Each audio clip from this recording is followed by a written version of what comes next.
Hey everyone, welcome to Chuck's Guitar Geekery. Today I'm going to put out what I consider bonus content. I'm going to go over the first Partscaster I ever put together. And that's this somewhat Randy Rhoads, Roswell, knockoff, bastard, hunk of wood, piece of crap thing that you see before you here. Now I put this together initially probably around 2011, 2012 when I did this one. Before we go any further, hit that subscribe button, hit that thumbs up. Throw me a comment of how stupid and ugly this Partscaster is, but hey, I've honestly played quite a few gigs with this one too, as you can tell by the split worn in, so.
It really started with this PV neck. I got this PV neck. I need a body to go with it. So being the cheap ass I am, I looked for the cheapest body I could find.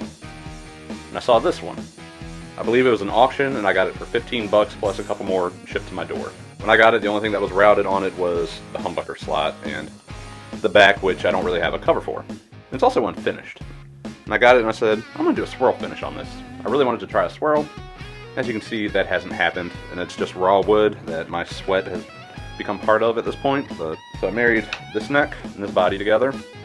And this is actually, I think, a 94 PV Predator neck, so it's still the USA made, but it's like towards the end of it. But honestly, of all the PV Predator necks, this one's my favorite.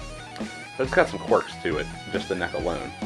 Because when I bought it, I didn't realize it at the time, but someone before me had attempted to turn an old PV Predator into an Eddie Van Halen red stripe guitar, and they wanted to put a Floyd Rose in it. So they cut out, I'll have a close-up picture of it here, but they cut out a chunk of the first fret here to put the locking nut on. What they failed to realize was as far up as they cut it, if they actually moved it all the way forward to where I guess they thought it was going to be, this thing was never going to intonate. So I don't have the locking part of it, but just the metal nut part, and it slid back about a centimeter there. So it doesn't look very good, but honestly when I'm playing the first fret, I don't notice it. And it's just some crappy tuners that I pulled out of another guitar, I'm pretty sure, I don't remember what, but it stays in tune. The bridge came out of another guitar that I had torn apart at some point, so that's why it's gold hardware. And I actually took the tailpiece and moved it pretty far back, so I don't know, my thought process at the time was adding the extra length would make the strings feel a little more slinky, and you know what? They do feel pretty slinky. This is actually a really comfortable guitar to play. The balance is nice. Then the single pickup that's here, this actually came out of my friend's, it was a Epiphone Les Paul Goth Studio. It's a pretty cheap guitar, and pretty sure this was actually the neck pickup on that guitar. But I had put it in a different guitar of mine, and I loved it, so it made its way to this one. It's got a single volume, and this tone knob isn't a tone knob. Actually, it's taken out of the circuit right now, but what it was an onboard boost that I got for, I think, like 15 bucks off eBay again. You gotta think, 8 or so years ago on eBay, it was still a little bit more Wild West as far as quality control of what you were getting. So, the boost was cool, I liked it, it worked for a while, then it stopped working. So after trying, different batteries and double checking all the soldering connections, I just disconnected it, but there's still a hole there, and I just got a tone out there. And then, last part, the strap. This nice pink studded thing. It was supposed to be a collar for our old dog, which, God rest her soul, no longer with us. But we ordered this collar online, and it wound up being too big. And it was dirt cheap. I mean, I doubt it's real leather, but... So I turned it into half of the strap, and the other half... Just take it off. It's an old bondage belt from my old punk rock days. Which is actually, this is lower than I wear my guitar anymore, but I don't feel like drilling another hole in here. So I put strap locks on here. But... it's actually a pretty comfortable guitar to play, so... This is the story of my first Partscaster. I'm going to consider this a bonus episode. I have a whole bunch of weird Partscasters, so I'll probably just put these out one at a time as I get bored and find time to make them. But it did its job. It holds tune. I like the way it sounds. Because this is actually a maple body from...